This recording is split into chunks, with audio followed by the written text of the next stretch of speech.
ಮುಖ್ಯಮಂತ್ರಿ ಸ್ಥಾನದ ಬಗ್ಗೆ ನನಗೆ ತಿಳಿದಷ್ಟು ಹೇಳೋದು ಅಂತ ಕೇಳಿದ್ರೆ, ಈಗಾಗಲೇ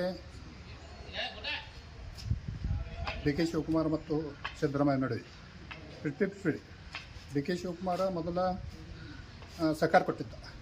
ಸರ್ಕಾರ ಕೊಟ್ಟಾಗ ಸಿದ್ದರಾಮಯ್ಯ 2.5 ವರ್ಷ ಮುಖ್ಯಮಂತ್ರಿ ಆಗಿಲ್ಲ.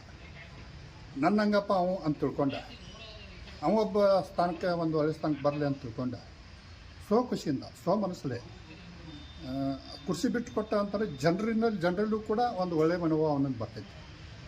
ಇಲ್ಲಂತಂದ್ರೆ ಭ್ರಷ್ಟ ಸಿದ್ದರಾಮಯ್ಯ ಅಂತಕ್ಕಂಥ ಒಂದು ಮಾತು ಬರ್ತೈತಿ. ಅದು ಬಿಡೋದು ಮತ್ತು ಹಿಡೋದು ಅವನ ಕೈಯಾಗ. ಅದು ಏನು ಬೇಕಾದ ಅವ್ನು ಮಾಡಲಿ. ನಂದಿತ್ತು ಮಾತ್ರ ಹೇಳೋದಕ್ಕೈತಿ, ಹೇಳ್ತೀವಿ ಇಷ್ಟ. ಹೆಂಗೆ ಬಿಟ್ಟು ಕೊಡ್ಬೋದು ಅನ್ನಿಸ್ತಿರುವ ನಿಮ್ಮ ಭವಿಷ್ಯ ಏನಂತ? ಬಿಟ್ಟು ಕೊಡ್ಬೋದು, ಏನು ಬಿಟ್ಟು ಕೊಡಾಕಿಲ್ಲ? ಅವ ಬಿಟ್ಟು ಮಂಡ ಮನುಷ್ಯ. ಅವ ಒಂದಿಟ್ಟು ಬಿಟ್ಟು ಕೊಡ್ಲಿಕ್ಕಿಲ್ಲ. ಆದ್ರೆ ಮಂಡತನ ಬಿಡ್ಬೇಕತ್ರಾಗ ಹಠ ಬಿಡ್ಬೇಕು ಒಂದು ಸ್ವಲ್ಪ. ಅದನ್ನು ಬಿಟ್ಟರೆ ಮಾತ್ರ ಸಾಧ್ಯತೆ. ಮತ್ತು ಹಠನ ಸಾಧಿಸ್ತಾವಂತಂದ್ರೆ ಇನ್ನು ಯಾರು ಏನು ಮಾಡಕ್ಕೆ ಒಂದು ವೇಳೆ ಬಿಟ್ಟು ಕೊಡಲಿಲ್ಲ ಅಂತ ಇಟ್ಕೋರಿ, ಅವು ಏನು ಪರಿಣಾಮ ಆಗ್ಬೋದು ಅಂತ? ಜನರ ಕಡೆ ಏನು ಅಭಿಪ್ರಾಯ ಆಗ್ಬೋದು? ಜನರ ಕಡೆಯೂ ಪರಿಣಾಮ ಆಗ್ತೈತಿ. ಒಂದು ವೇಳೆ ಸರ್ಕಾರ ಬಿದ್ದು ಹೋಗ್ಬೋದು.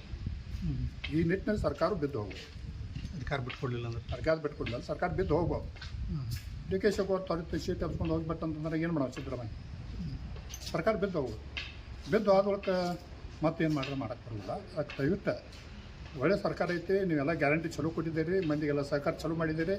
ಇದೇ ಪ್ರಕಾರ ಇನ್ನೂ 2 ವರ್ಷ ಎಲ್ಲರೂ ಕೂಡಿ ಚಲೋ ಮಾಡ್ಕೊತ ಹೋಗ್ರಿ ಅಂತ ನಮಗೆ.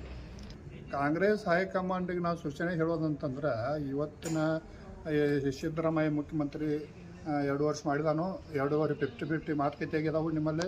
ಆ ಮಾತುಕತೆ ಪ್ರಕಾರ ಇವತ್ತಿನ ದಿವಸ ಹೈಕಮಾಂಡ್ ಈ ಥರ ಪಾತ್ರ ವಹಿಸಿ ಮಂತ್ರಿ ಸ್ಥಾನ ಬಿಟ್ಕೊಡ್ಬೇಕು. ಇದು ಜನರ ಅಭಿಪ್ರಾಯ ಇರ್ಬೋದು, ನಮ್ಮ ಅಭಿಪ್ರಾಯ ಇರ್ಬೋದು, ಜನರ ಮನುಷ್ಯನಾಗಿರ್ಬೋದು, ಎಲ್ಲರ ಮನುಷ್ಯನಾಗಿರ್ಬೋದು. ಮತ್ತು ಇದನ್ನು ಬಿಟ್ಟು ಕೊಟ್ಟರೆ ನಿಮ್ಮ ಸರ್ಕಾರ ಚೆನ್ನಾಗಿ ಹೋಗ್ತೈತಿ.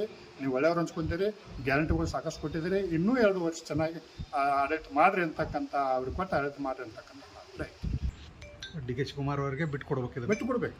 ಬಿಟ್ಟು ಕೊಟ್ಟರೆ ನಿಮ್ಮ ಸರ್ಕಾರ ಸಿದ್ದರಾಮಯ್ಯ ಈ ಥರ ಒಳ್ಳೇದು ಹಂಚ್ಕೊಳಕ್ಕೆ ಅವ್ನಿಗೊಂದು ಚಾನ್ಸ್ ಐತಿ. ಇಲ್ಲಾಂದ್ರೆ ಬೀಳ್ತತ್ರಿ. ಇಲ್ಲಾಂದ್ರೆ ಸರ್ಕಾರ ಬಿದ್ದು ಹೋಗ್ಬೋದು. ಹೋಗ್ಬೋದು.